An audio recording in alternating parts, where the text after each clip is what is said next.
Hola, buenas tardes a todos y bienvenidos a este ciclo de conferencias virtuales CUP.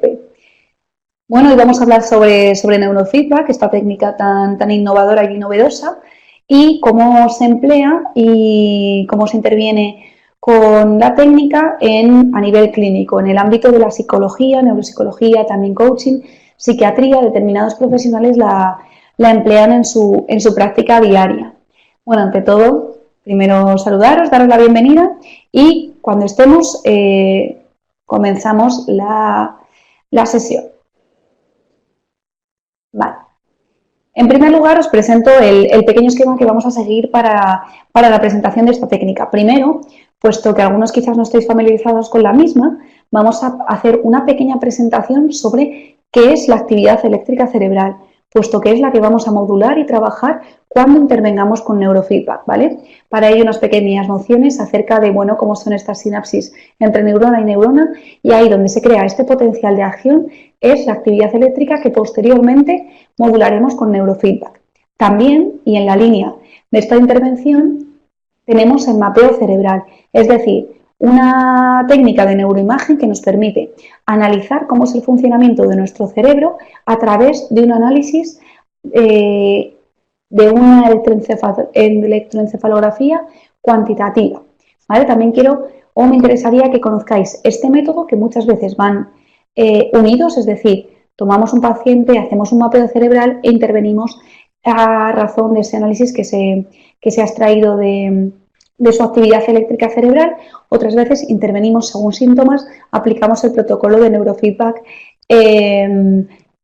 indicado en ese caso.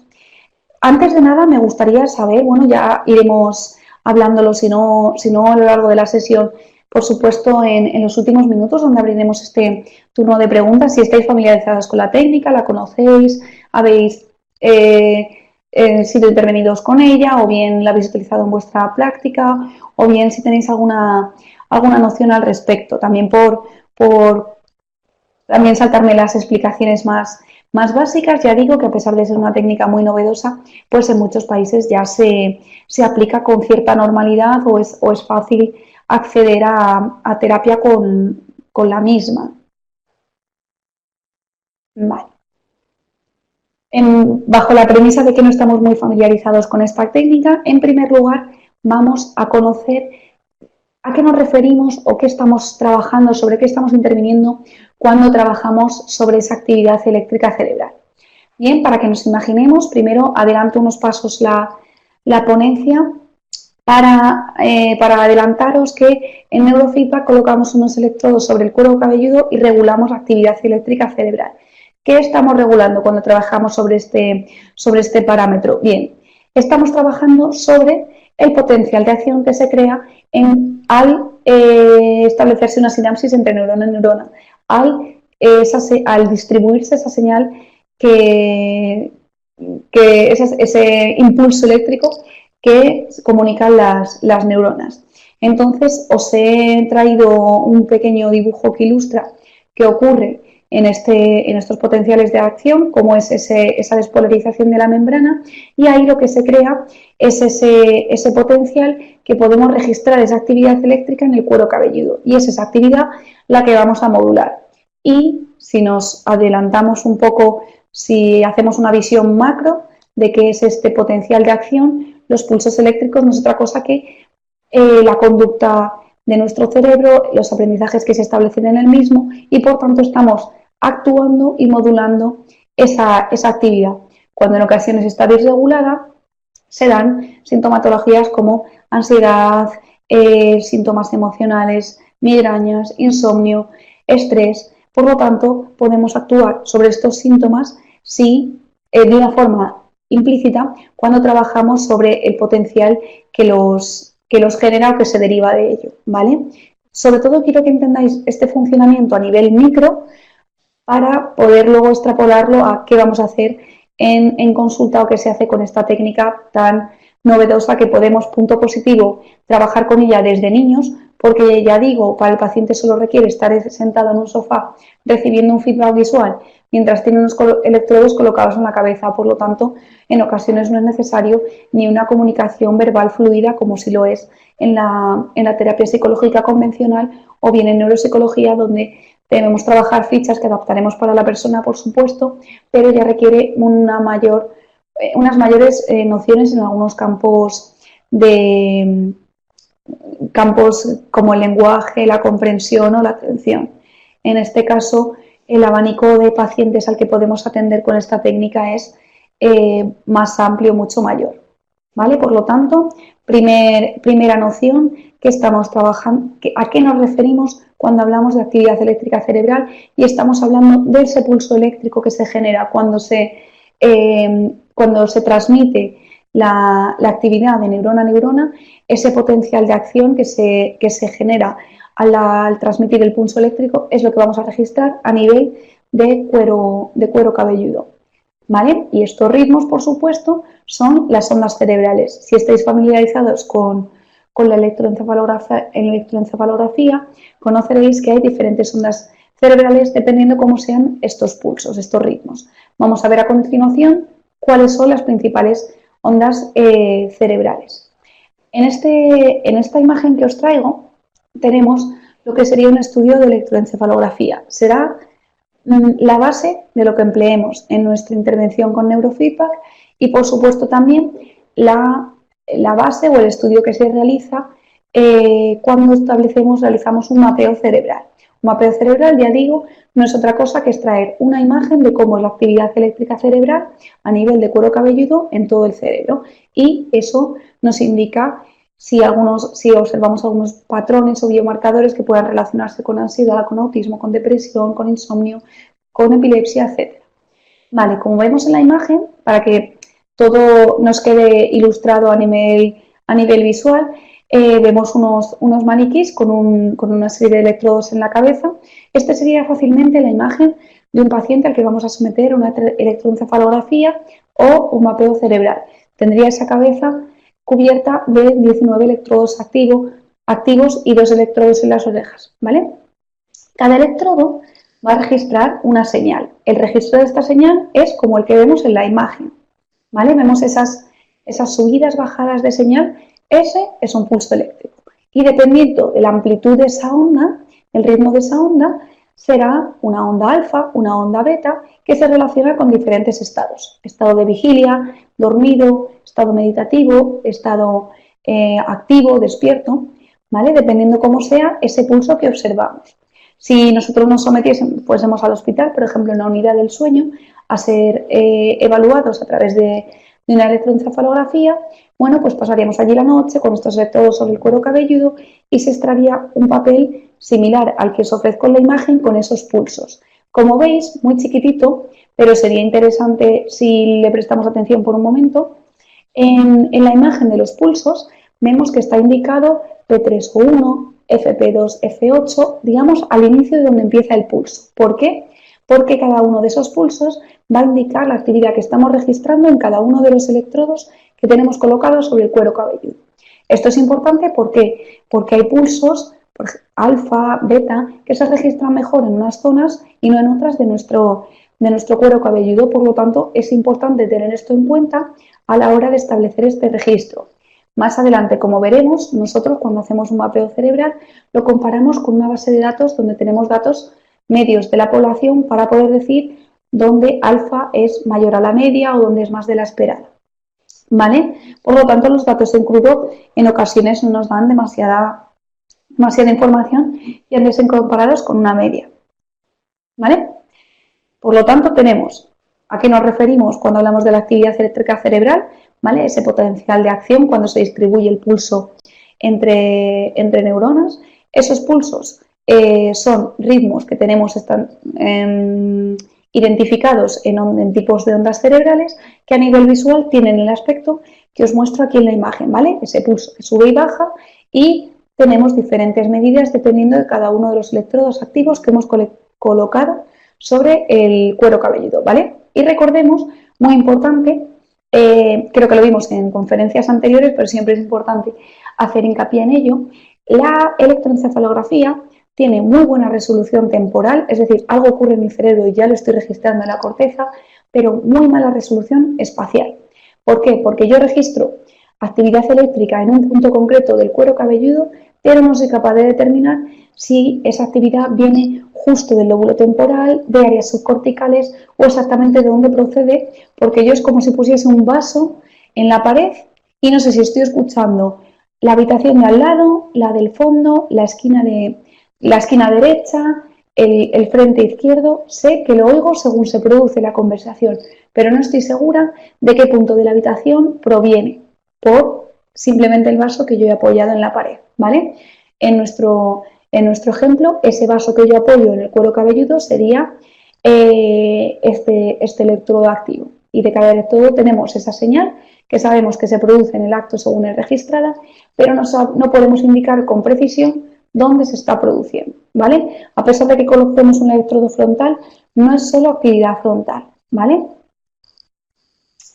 Y aquí las principales ondas de las que os hablaba. Bueno, en primer lugar, la primera que fue determinada fue la onda alfa, que va de 8 a 14 hercios, y es esta onda, como vemos en la pantalla, de arriba abajo es la tercera que tenemos identificada, ¿vale? Y hace referencia, o es la que registramos en estados de relajación, tranquilidad, cuando estamos fluidos en una actividad.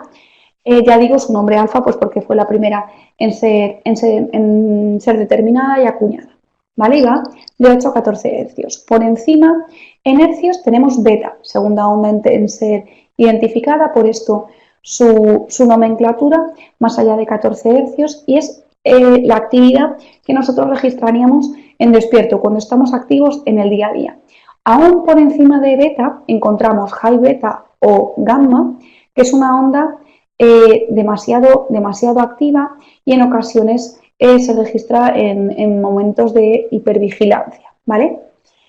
Y luego tenemos por debajo de alfa, de 4 a 8 hercios, onda teta, que es estado principalmente de calma, meditativo y más profundo aún, delta, de 1 a 4 hercios, estados que registramos de sueño o meditación, ya caminando hacia el sueño profundo. Por lo tanto, si seguimos las ondas desde, como tenemos en el esquema, abajo a arriba, encontraríamos las ondas sueño profundo, meditación, relajación, calma, estado de fluido, actividad o hiperactividad, por así decir, siendo muy escuetos en esta precisión, ¿vale? Y el aspecto que tendrían en nuestro encefalograma sería como el que vemos a la izquierda, ¿no? Esas subidas y bajadas con más o menos amplitud, por tanto más o menos hercios.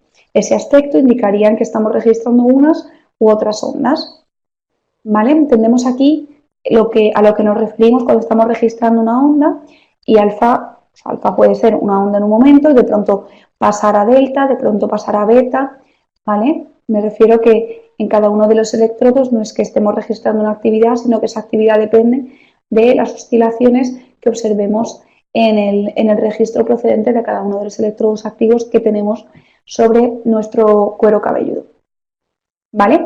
Hasta este punto, ya digo, sé que son aspectos muy técnicos, algo básicos, pero fundamentales para introducirnos a hablar sobre neurofeedback. Si hay alguna duda hasta el momento, pues podemos ir resolviéndola sobre la marcha, porque ya digo, como son conceptos básicos sobre los que vamos a ir asentando conceptos más complejos, cuanto más claro esté el tema, mejor. Bien, ahora sí, ¿qué hacemos cuando trabajamos con neurofeedback? Y para ello, esta imagen que nos va a ayudar a ilustrar cómo es una sesión de entrenamiento con neurofeedback. En primer lugar, fundamental, necesitamos estos electrodos que vamos a colocar sobre cuero cabelludo y van conectados a un amplificador. El amplificador de señal, como veis, lo tenemos en la imagen, va conectado a un ordenador, el cual está en manos del profesional. Este ordenador, ahora os mostraré en otra imagen, tiene un software en el que vemos ese registro de EEG que nos indica qué actividad estamos registrando y unos parámetros que podemos controlar y debemos aplicar según protocolo, que es en qué punto, en qué frecuencia vamos a entrenar.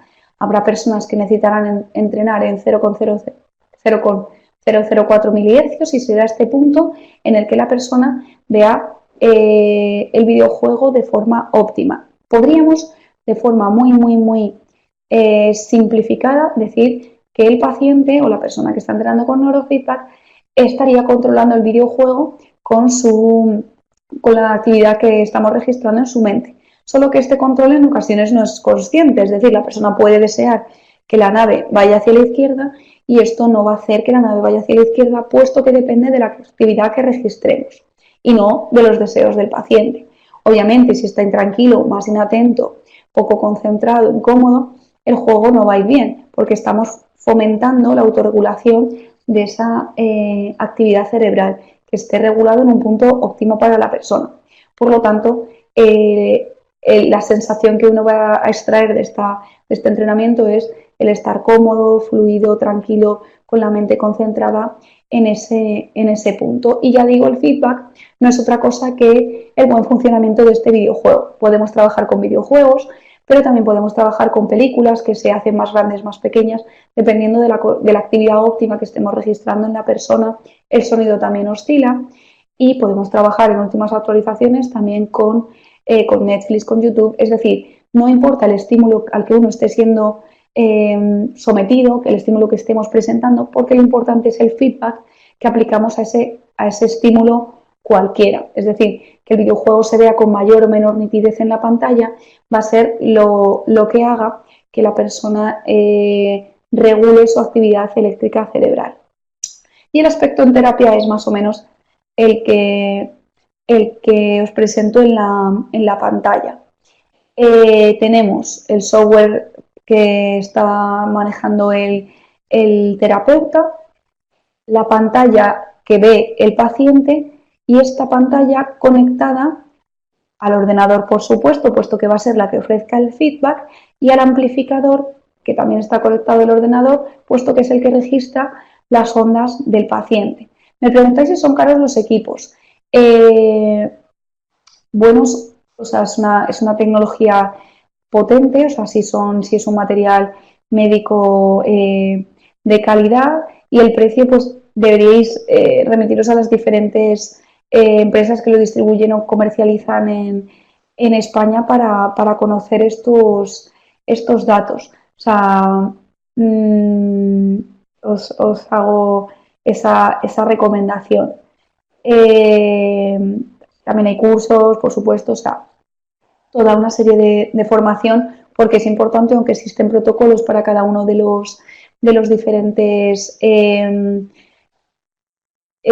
tipos de paciente o tipo de síntoma que nos podemos enfrentar, luego es importante conocer cómo funcionar con la técnica, cómo aplicar correctamente el protocolo, y siempre es recomendable que sea personal sanitario el que, al menos en España, si se rige la legislación, es importante que sea personal sanitario el que lo aplican. Equipos sofisticados, o sea, equipos específicos de neurofeedback sí se necesitan, y una formación también específica, pero luego en la práctica diaria es muy sencillo, y para la persona, tanto paciente como profesional, es relativamente sencillo, porque uno no ha de tener un conocimiento profundo sobre la actividad eléctrica cerebral, puesto que el software lo facilita de forma que solo sea, digamos, aplicar el protocolo y conocer cómo se funciona con este sistema. Para diagnosticar, no, para ello utilizamos mapeo cerebral, porque neurofeedback solo es un método de intervención. ¿Por qué? Porque aunque nosotros estamos viendo, voy a pasar a la siguiente diapositiva, aquí este sería la pantalla del profesional, el psicólogo que está trabajando con la persona, ¿vale? Entonces, como veis, tenemos un registro de ESG ahí en ese cachito gris, pero eso no nos da una evaluación de cómo es el estado general a nivel de eje de la persona. ¿Por qué? Porque le estamos sometiendo un estímulo, entonces puede que uno esté más atento, más tenso, más preocupado, más calmado, más aburrido, dependiendo de cómo sea la película. Cuando nosotros evaluamos, ahora lo veremos en el apartado de mapeo, la persona está tranquilo con ojos abiertos sin hacer nada, tranquilo con ojos cerrados sin hacer nada. es como cuando uno le toman la tensión, si se la toman en un estado hablando, agitado, etcétera, esa lectura no nos sirve como evaluación. Nos da datos, pero no es la evaluación basal que deberíamos necesitar para un diagnóstico. También, volviendo a ver una pregunta. Sí, generalmente la utilizan los psicólogos en terapia porque ayuda con alguna serie de síntomas. Es decir, si queremos trabajar alteración de estados emocionales, problemas de inatención, etcétera, es una herramienta bastante potente que nos permite regular esos estados de insomnio, excesivas preocupaciones. Para migrañas funciona muy bien, en casos de dolor crónico también. Pues en ocasiones la terapia psicológica es conveniente y por supuesto también la ha de emplear el profesional de la psicología, pero a veces se queda corta cuando queremos ir a un entrenamiento más implícito, más a modificar esa activación, esas emociones de uno mismo, que por supuesto a nivel cognitivo hay mucho trabajo que hacer, pero a nivel fisiológico también, y para esto esta herramienta. Y bueno, como veis en la pantalla, esta imagen que os muestro sobre cómo es el software que ve el experimentador, tenemos unas barras que son el punto, los refuerzos e inhibiciones que se ofrece sobre el videojuego, y la parte derecha, aunque no están muy nítidos, pero tampoco es objeto principal de nuestro interés, los diferentes tipos de videojuegos o estímulos que podemos presentar al paciente. Por ejemplo, en niños inatentos funciona de maravilla a la hora de entrenar este foco atencional, y además el niño está ante una pantalla con un videojuego, lo cual le facilita el acudir o el entrar en la terapia. Por supuesto, podemos trabajar luego también otra serie de herramientas desde la neuropsicología o la psicología convencional, pues como autoinstrucciones, fichas de atención, etcétera, pero es un refuerzo potente que permite mejorar mucho más rápido en determinadas condiciones. Exacto, es muy, muy interesante y una herramienta que se viene demostrando como potente en muchos aspectos de la psicología. Vamos a hacer una pequeña, aunque luego me gustaría que intercambiásemos impresiones en cuanto a neurofeedback, todo tipo de dudas, cuándo aplicar, cuándo no aplicar, casos en los que se puede extraer beneficio de esta técnica. Vamos a hablar primero, y antes de finalizar, sobre el mapeo cerebral, cómo sí hacer una evaluación basada en electroencefalografía y qué dos tipos de evaluaciones se suelen realizar en el ámbito sanitario o sobre todo previo a la intervención con neurofeedback. Bueno, cuando hablamos de mapeo cerebral, lo que hacemos es traducir la actividad eléctrica cerebral a una imagen a nivel de encéfalo en la que se nos presenta cómo es esta actividad en cada uno de los diferentes puntos evaluados. Los puntos evaluados, un segundo, creo que no os he puesto esa imagen o la he eliminado. Los puntos evaluados siempre van a ser 19 electrodos activos sobre el cuero cabelludo que atienden al posicionamiento internacional 10-20. Es decir, 20 electrodos cada un 10% del cráneo, bueno, del cuero cabelludo, al fin y al cabo. ¿Cómo hacemos esta división? Tomamos una medida desde el nasion hasta el ilion y esa medida la dividimos en 10% y cada 10 colocamos un electrodo. Esto lo que permite es que, dependiendo del tamaño del cráneo de cada uno, los electrodos siempre queden colocados en la misma posición. Disculpadme porque no he puesto esa diapositiva, pero si buscáis, o sea, esa imagen, pero si buscáis en Google posicionamiento internacional 10-20, encontráis cómo es esa fragmentación del cuero cabelludo, que si la veis aquí en la imagen abajo izquierda, tenéis más o menos cómo es esa división, y no tengo por aquí, en ocasiones tenemos una maqueta que también sobre un maniquí podemos colocar unas pegatinas para ver dónde son dónde van esos electrodos. Pero cuando hacemos el mapeo, y me retraigo un momento a esta imagen, en ocasiones tenemos un gorro que nos facilita esa localización, ese posicionamiento de los electrodos, porque se estira de forma que si nosotros colocamos convenientemente las orejas y medimos correctamente frente a determinados puntos de la cabeza, los electrodos quedan perfectamente ubicados en ese posicionamiento donde cada 10% de la medida total ha de ir un electrodo. Esto, ya digo, es por profundizar en lo técnico de la evaluación, pero es una información no fundamental para lo que vamos a presentar a continuación. Bueno, ¿qué hacemos cuando hacemos un EEG cuantitativo? ¿Vale? El EEG, recordemos, es el colocar esos electrodos y registrar la actividad eléctrica cerebral en todos esos puntos del cuero cabelludo, por lo tanto 19 medidas. Electrodos son 21 porque colocaremos uno en cada oreja, electrodos que no registran actividad eléctrica cerebral, sino lo que sirve es para registrar la actividad de la conductancia de la piel o el tono muscular para restarlo de la actividad que sí es cerebral. Es decir, si yo coloco aquí un electrodo, también está midiendo conductancia de la piel, tonicidad muscular, por lo tanto necesito dos electrodos que puedan limpiar esa señal de artefactos que no son la señal que nos interesa de forma más pura. Vale, entonces en el eje cuantitativo, ¿cómo se desarrolla esta evaluación? Bueno, en primer lugar, la colocación de electrodos. A nivel práctico, como ya os digo, colocamos este gorro donde ya están, digamos, insertados esos electrodos que se acoplan en el lugar destinado a cada uno de ellos y a continuación, bueno, ver que están activos, que efectivamente la señal que estábamos registrando es pura. Esto lleva bastante, puede llegar a llevar incluso 20 minutos.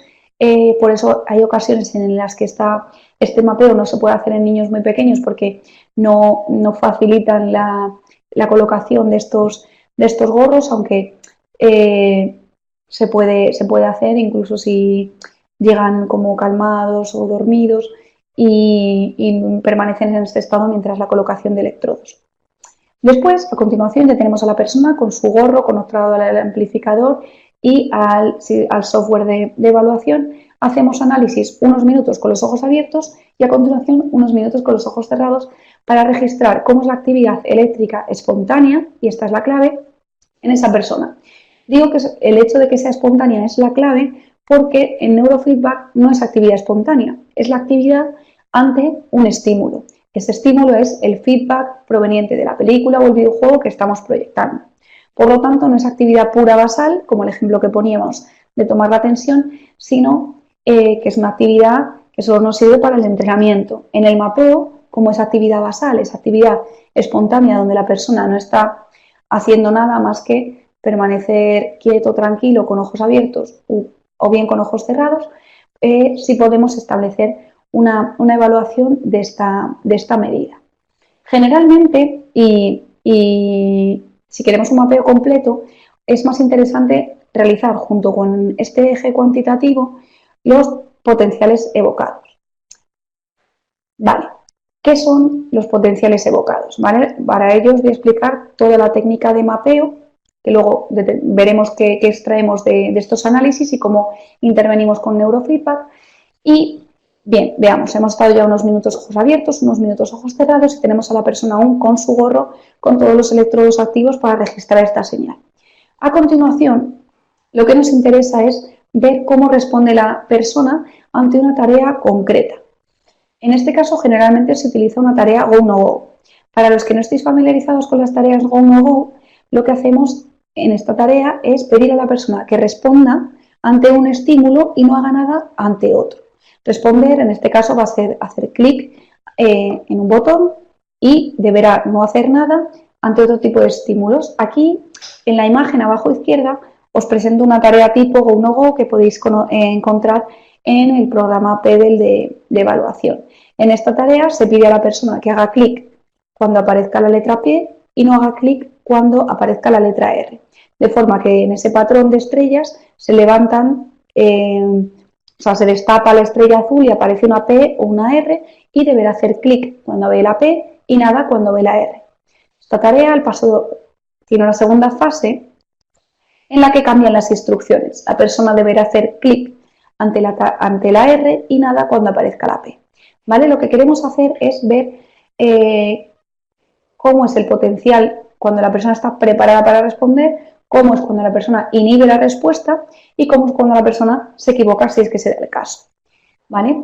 Entonces, tenemos una persona, otra vez por visualizar de nuevo la escena, con el gorro colocado, ratón en la mano y una pantalla ante el que se presentan estímulos, ¿vale?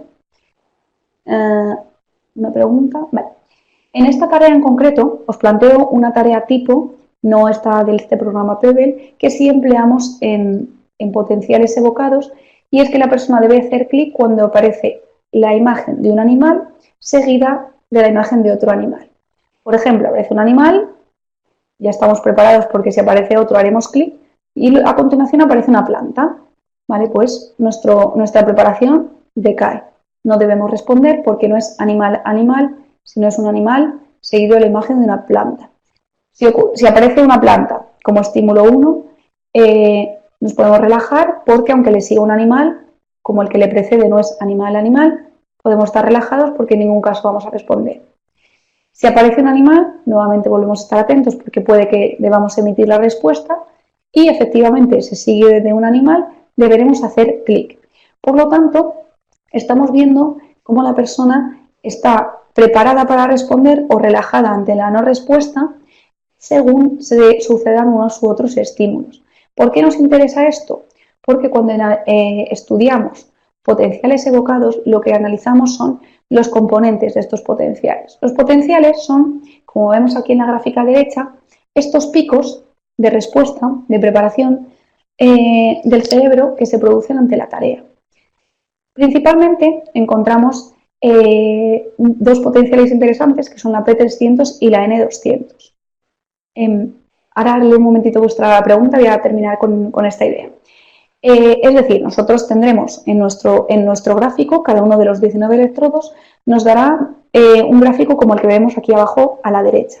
Y dependiendo de cómo se hayan sucedido esas respuestas, veremos si la persona presenta unos síntomas u otros. Es decir, si yo estoy siempre atento en responder, generalmente se asocia a un perfil ansioso, una persona que siempre está en alerta, o estrés postraumático, alguien que siempre está en alerta, aun cuando puede relajarse, porque el estímulo en ningún caso será indicativo de hacer clic, porque hemos visto que si vemos una planta, puesto que no vamos a responder a continuación, porque necesitamos para dar respuesta, para hacer clic, que se suceda animal, vemos si el estímulo primero es una planta, podemos relajarnos porque en ningún caso va a ser animal. Si la persona vemos potencial de acción, de estar preparado para responder, nos está indicando un patrón de alguien en constante alerta, en constante preparación para responder, lo cual ya es indicativo de algunas sintomatologías, ¿vale?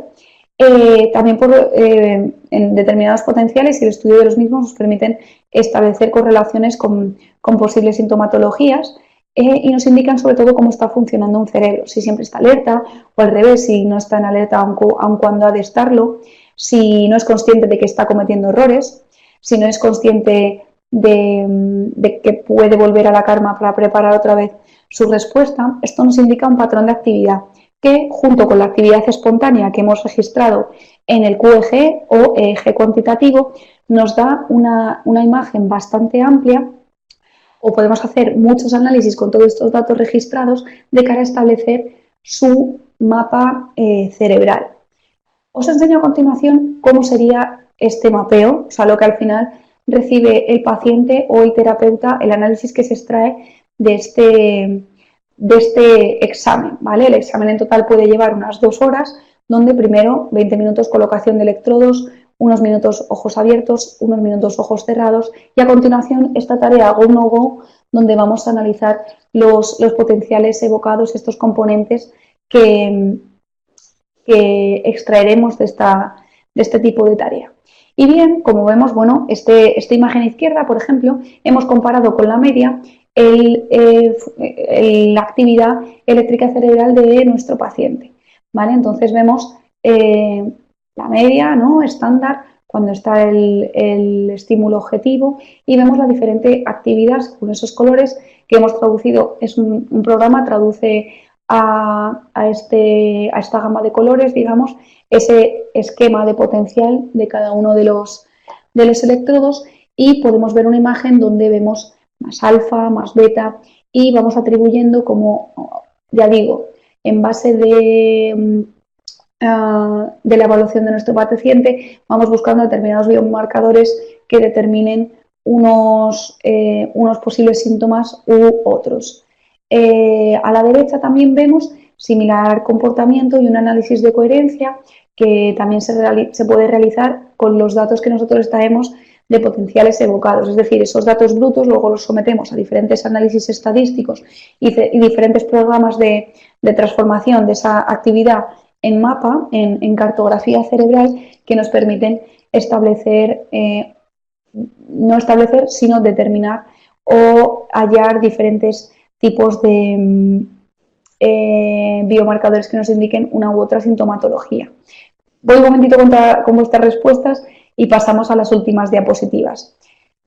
Prevenir enfermedades no, pero por ejemplo, vemos que en el envejecimiento nuestra onda alfa parece que se va enlenteciendo. Hemos visto que alfa era de 8 a 12 hercios.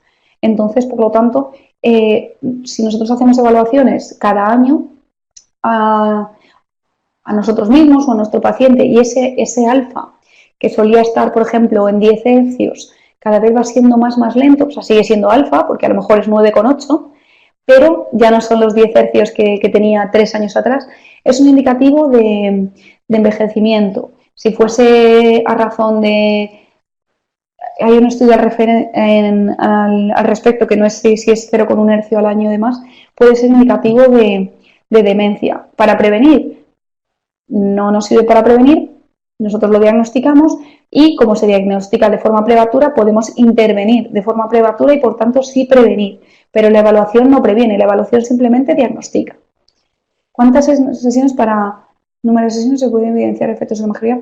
En torno al neurofeedback se suelen trabajar unas 20 sesiones, pero no son siempre cerradas, depende de la historia de desarrollo del problema, el paciente, otros síntomas comórbidos que traiga la persona, o sea, depende del paciente, depende del problema y la historia de desarrollo del mismo, pero en torno a 20 sesiones se reevalúa y se ve qué objetivos se han alcanzado o cuáles quedan aún por ser alcanzados, por superarse, etc.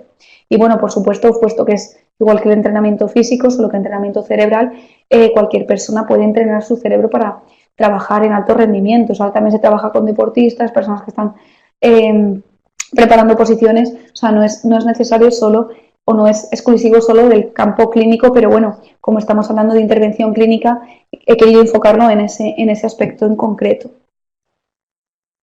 Depresión.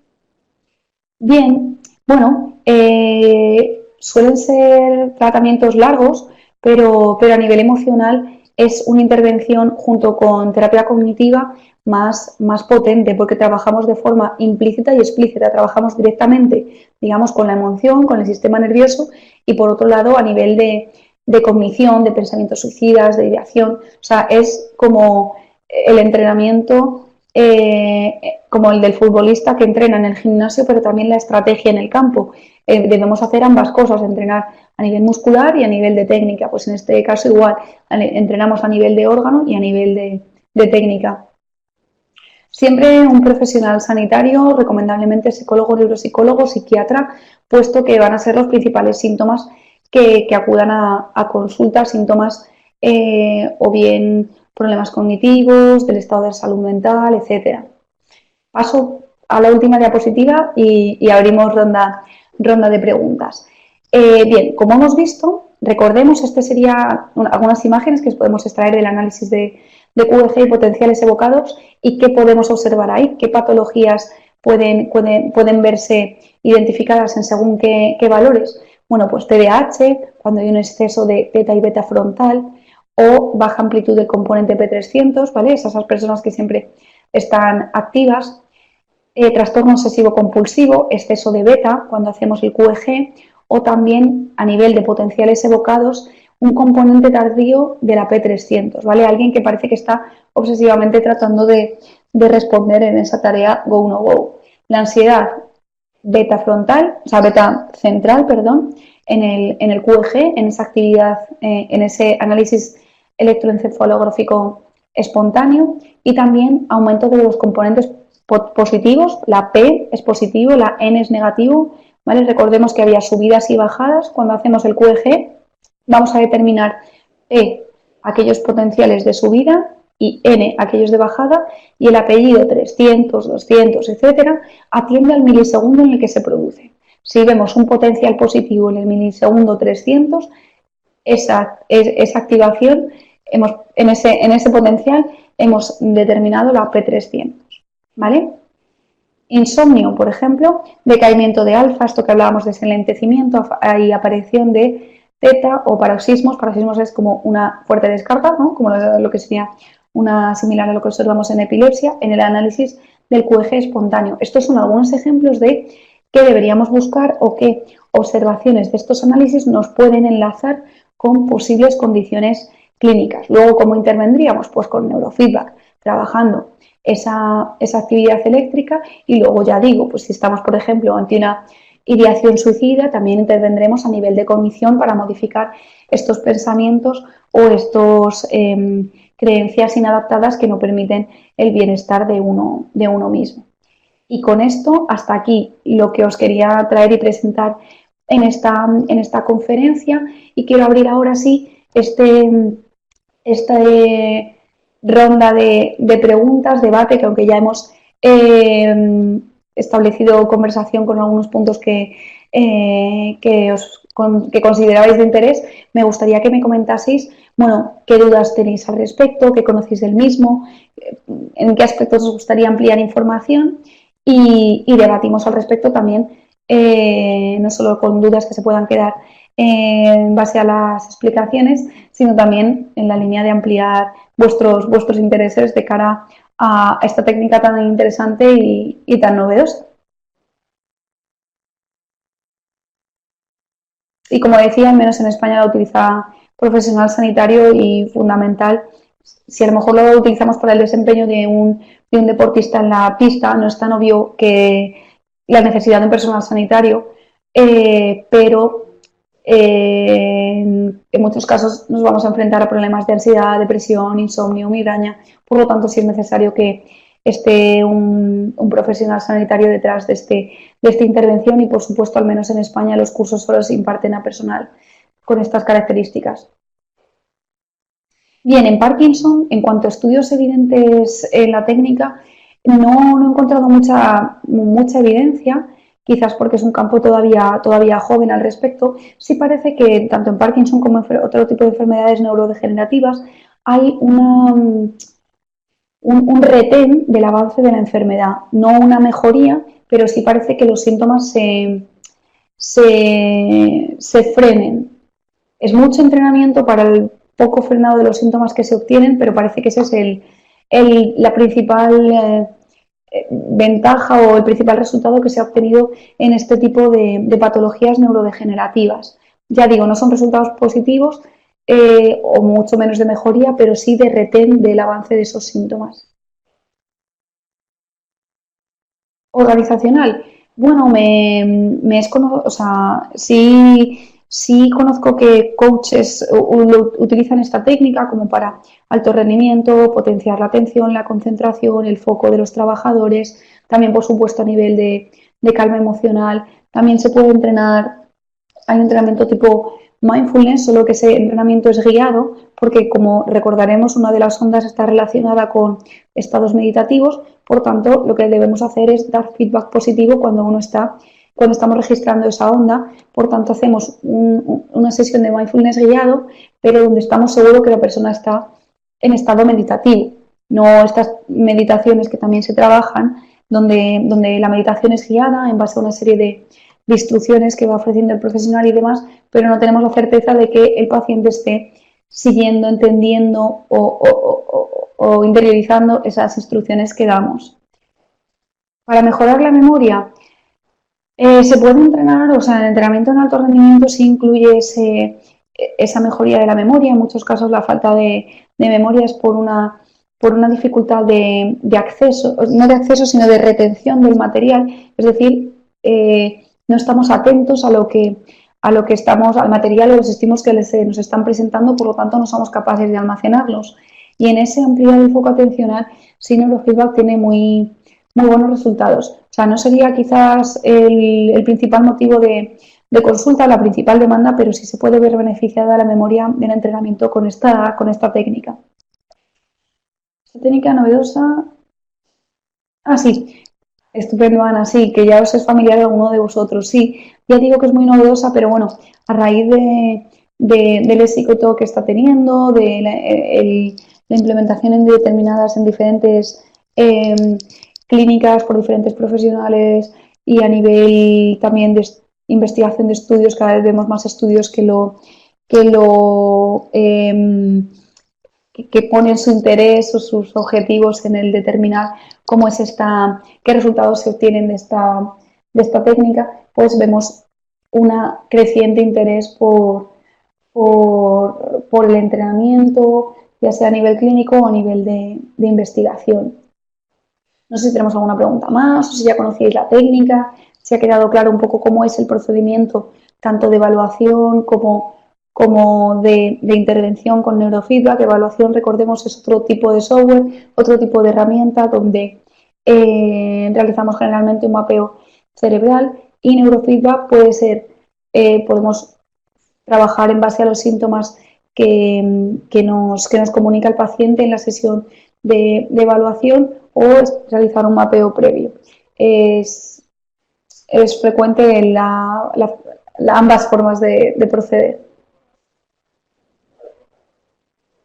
Pérdida de memoria parcial puede influir,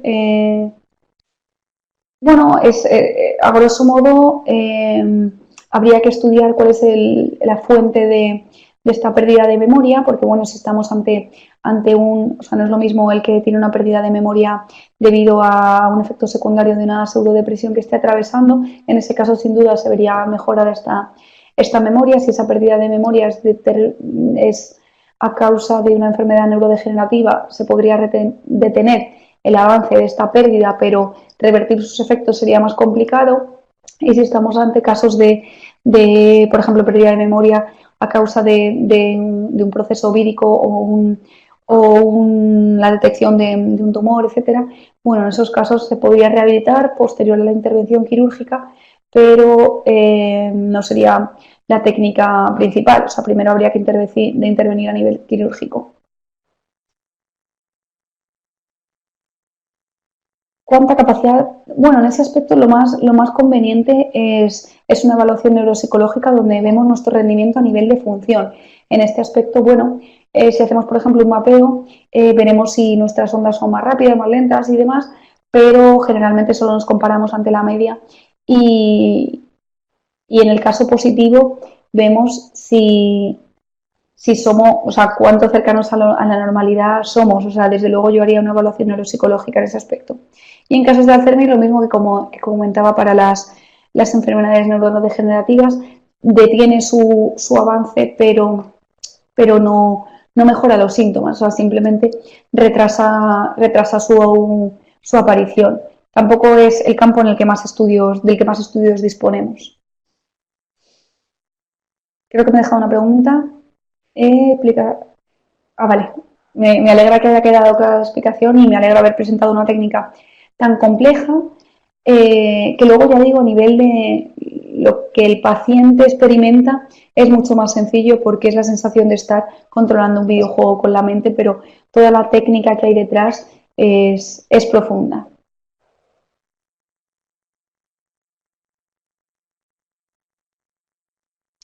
Creo que tenemos algunas preguntas más antes de terminar.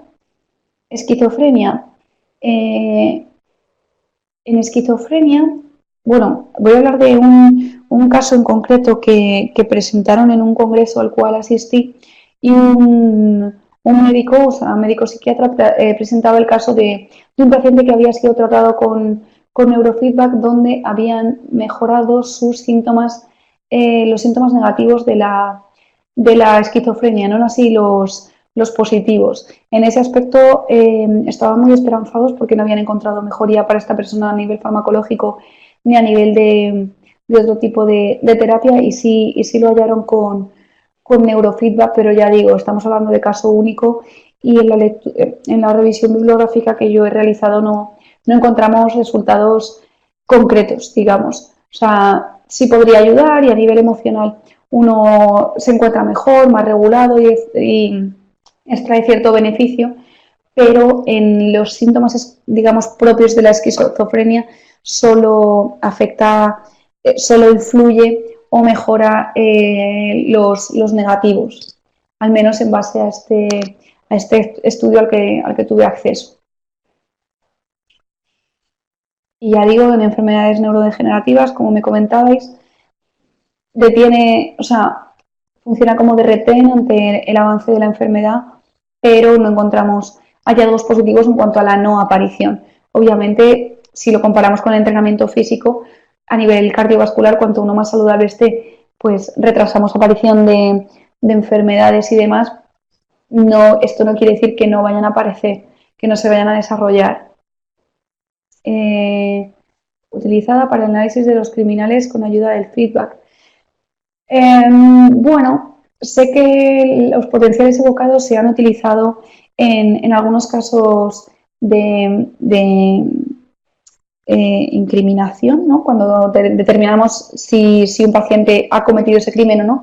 ¿Por qué? Porque la aparición de un potencial en el milisegundos 300, un potencial positivo, esa P300 que comentábamos, es indicativo de familiaridad. Por lo tanto, lo que hacen en criminalística es presentar al criminal imágenes sobre imágenes neutras, imágenes positivas, negativas, neutras, imágenes relacionadas con el crimen, ¿no? Pues el hallazgo del cadáver, la habitación del suceso, el arma incriminatoria, etcétera. Entonces, de detectar esa P300 puede ser indicativo de que la persona estuvo expuesta entre esas imágenes y por tanto le son familiares. Es un análisis muy complejo, sé que es utilizado en algunas ocasiones, pero sin resultados, digamos, claros.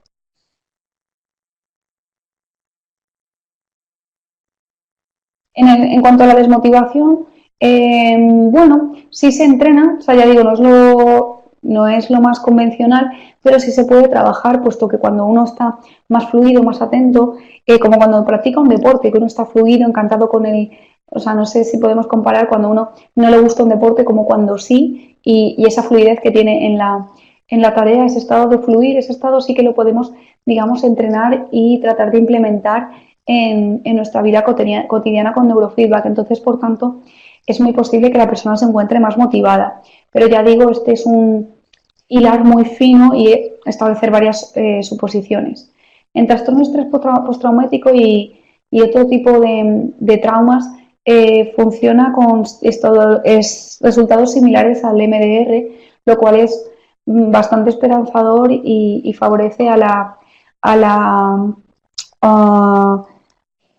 resolución de ese trauma. Y en cuanto a ventajoso respecto al MDR es que no es necesario que la persona lo reprocese en terapia solo al estar ante el videojuego, controlándolo y percibiendo ese feedback.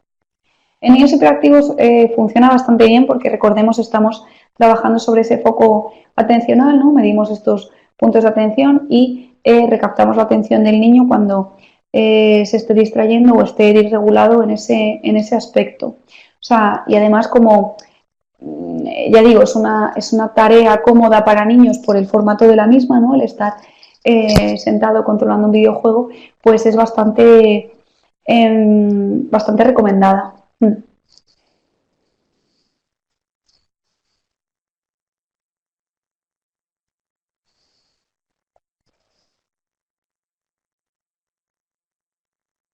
Últimas preguntas y terminamos. Me parece muy interesante haber generado un debate con tantas preguntas diferentes sobre diferentes síntomas y vías de intervención y me resulta muy interesante que os genere o que suscite esta motivación a preguntar y a ver en qué campos se puede utilizar, porque seguro que todos estamos pensando en algún conocido, un caso difícil, complicado, etcétera, que no era fácil enfocarlo.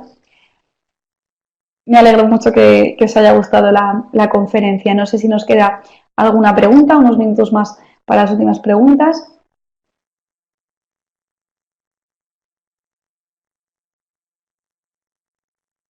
No, son técnicas MDR y neurofeedback, son técnicas completamente diferentes. MDR lo que hacemos es, digamos, reprocesar el trauma. O sea, el trauma es una experiencia que nos ha quedado fuertemente arraigada en nuestro sistema y por eso nos genera cierto malestar emocional y en ocasiones el revivirla, ya sea en pesadillas, etcétera.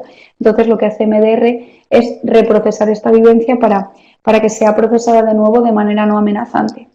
Con neurofeedback lo que hacemos es modular esos estados emocionales que están disregulados, disparados en algunas ocasiones, y los devolvemos a una activación más óptima que no implique un padecimiento para la persona, pero en este caso no trabajamos directamente sobre el trauma, sino sobre los síntomas que causa este.